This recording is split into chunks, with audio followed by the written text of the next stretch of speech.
السلام علیکم دوستو، ایسے روزانہ واقعات سننے کے لیے میرا چینل سبسکرائب کریں، شکریہ۔ ایک بادشاہ کے 100 مٹکے شراب کے جا رہے تھے۔ ایک اللہ والے کو پتہ چلا تو ان کو غصہ آ گیا، چنانچہ انہوں نے مٹکے توڑنا شروع کر دیے۔ انہوں نے 99 مٹکے توڑ کر ایک چھوڑ دیا۔ جب بادشاہ کو پتہ چلا تو اس نے انہیں گرفتار کروا لیا۔ اس نے پوچھا، تم نے مٹکے کیوں توڑے؟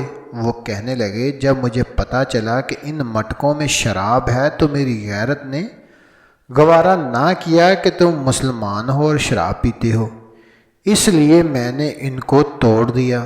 اس نے کہا، اچھا 99 مٹکوں میں تو غیرت کام آئی، لیکن 100ویں مٹکے میں غیرت کیوں کام نہ آئی؟ فرمانے لگے، 99 تک میں توڑتا چلا گیا۔ جب 99 مٹکا توڑ رہا تھا تو میرے دل میں خوشی کی ایک لہر دوڑی کہ دیکھوں میں نے کتنا بڑا کام کر لیا۔ پھر میں نے سوچا کہ اب تک یہ کام اللہ کے لیے کیا تھا، اور اگر اب اگلا مٹکا توڑوں گا تو وہ اپنے نفس کی وجہ سے توڑوں گا، اس لیے 100واں چھوڑ دیا۔ جب بادشاہ نے یہ سنا تو اس کو سزا دینے کی بجائے ویسے ہی آزاد کر دیا۔ شیخ الحدیث حضرت زکریا رحمۃ اللہ علیہ نے ایک واقعہ لکھا ہے کہ ایک بزرگ دریا جمنا کے کنارے رہتے تھے۔ ان کے پاس ایک آدمی آیا اور کہنے لگا کہ دریا کے دوسرے کنارے میرا ایک کام ہے، لیکن دریا کے اندر طوفان بہت ہے، جس کی وجہ سے کشتی کے ذریعے جانا مشکل ہے، اب میں کیا کروں؟ انہوں نے فرمایا، جاؤ اور دریا کے کنارے کھڑے ہو کر کہہ دو کہ تجھے اس شخص کی طرف سے پیغام ہے جس نے کبھی اپنی بیوی کے ساتھ ہم بستری نہیں کی اور نہ کبھی کھانا کھایا ہے، کہ تم مجھے راستہ دے دو۔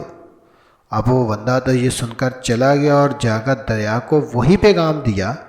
دریا کی طغیانی کم ہو گئی اور اس شخص نے آرام سے دریا پار کر لیا۔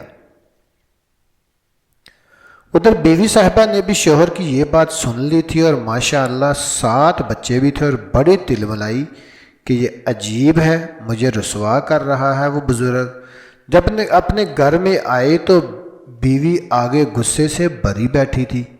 کہنے لگی کہ یہ جو تو کھا کھا کے موٹا ہوتا جا رہا ہے، اس کو تو نے جانے اور تیرا خدا، لیکن یہ بتا کہ تو نے جو میرے ساتھ کبھی ملاقات نہیں کی تو یہ 7 بچے کہاں سے ہو گئے؟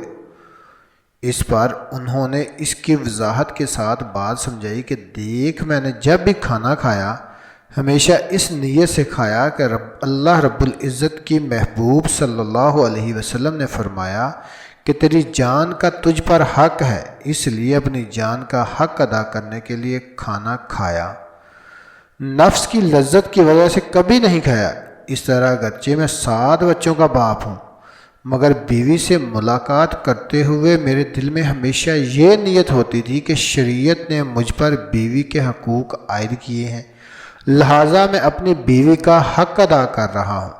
میرا مقصد فقط نفس کی لذت اور اپنی خواہشات کو پورا کرنا نہیں تھا، اگرچہ میں نے اتنی بار اس کا حق ادا کیا، مگر یہ ایسے ہی تھا جیسے میں نے اپنے لیے کیا ہی نہیں۔ جزاکم اللہ خیر۔